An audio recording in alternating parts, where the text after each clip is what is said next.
Assalamualaikum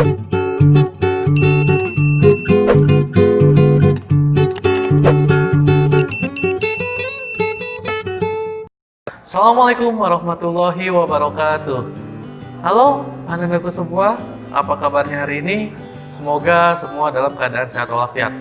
Sebelum kita awali pembelajaran hari ini, mari kita membaca basmalah bersama-sama. Bismillahirrahmanirrahim. Kembali lagi bersama Yanda di sini, kita akan melanjutkan materi yang sudah kita bahas di minggu lalu. Kita akan review terlebih dahulu apa yang sudah kita pelajari pada pertemuan sebelumnya. Pertama, kita sudah membahas tentang analisis data dalam tabel, diagram, dan juga grafik.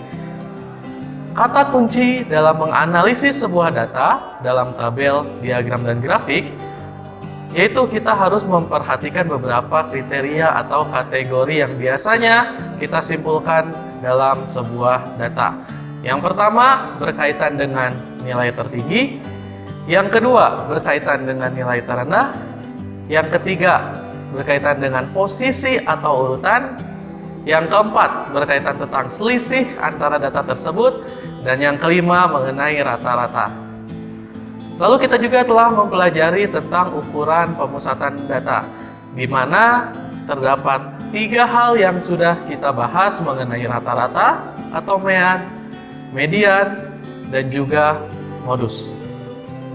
Tidak lupa beberapa rumus yang harus selalu kalian ingat. Pertama, rumus untuk menentukan persentase atau derajat yang ditanyakan, kita gunakan rumus jumlah yang ditanyakan, kita bagi dengan jumlah yang diketahui, kita kalikan dengan persentase atau derajat yang diketahui. Jika dalam bentuk persen, maka maksimal adalah 100%, namun jika dalam bentuk derajat, maksimalnya adalah 360 derajat. Untuk rumus rata-rata, kita telah dapatkan bahwa rata-rata itu sama dengan jumlah semua data kita bagi dengan banyaknya data. Atau secara notasi matematis, kita bisa tulis X bar sama dengan sigma X dibagi N. Untuk median, kita pun mendapatkan rumus data ke N per 2 ditambah data ke N per 2 ditambah 1 dibagi 2 untuk data berjumlah genap. Lalu, bagaimana dengan data berjumlah ganjil? Kita akan pelajari pada pertemuan kali ini. Sedangkan untuk modus, kita telah ketahui bersama bahwa modus adalah nilai yang paling sering muncul.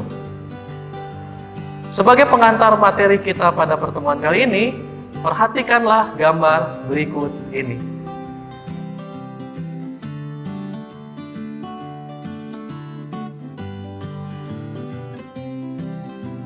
Berdasarkan gambar yang telah disajikan, tentunya ada beberapa istilah yang mungkin baru pertama kali kalian temui. Yang pertama ada kuartil 1, dan yang kedua ada kuartil 3. Nah, itulah yang akan kita bahas pada pertemuan kali ini mengenai ukuran letak data. Setidaknya ada 3 hal yang akan kita bahas dalam materi atau subtopik ukuran letak data. Yang pertama, kuartil. Yang kedua, desil, dan yang ketiga, persentil. Kita akan mulai pembahasan dari kuartil terlebih dahulu. Perhatikanlah ilustrasi berikut. Jika kita memiliki sebuah data yang telah kita urutkan dari nilai yang terkecil atau nilai minimum ke nilai yang terbesar atau nilai maksimum, lalu data tersebut kita bagi menjadi 4 bagian yang sama banyak. Ketika kita bagi menjadi 4 bagian yang sama banyak, tentunya terdapat 3 pembatas atau 3 sekat yang membatasi masing-masing bagian tersebut. Nilai yang menjadi pembatas di antara bagian-bagian tersebut itulah yang kita sebut dengan kuartil. Di mana pembatas yang paling dekat dengan nilai minimum itu kita sebut sebagai kuartil 1 atau kuartil bawah.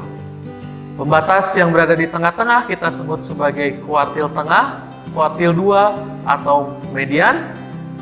Dan pembatas Yang dekat dengan nilai maksimum biasa kita sebut kuartil 3 atau kuartil atas. Jadi, apa definisi kuartil menurut kalian? So, untuk lebih memahami materi mengenai ukuran letak data, silakan kalian perhatikan jelasan dalam video pembelajaran berikut ini. Selamat belajar!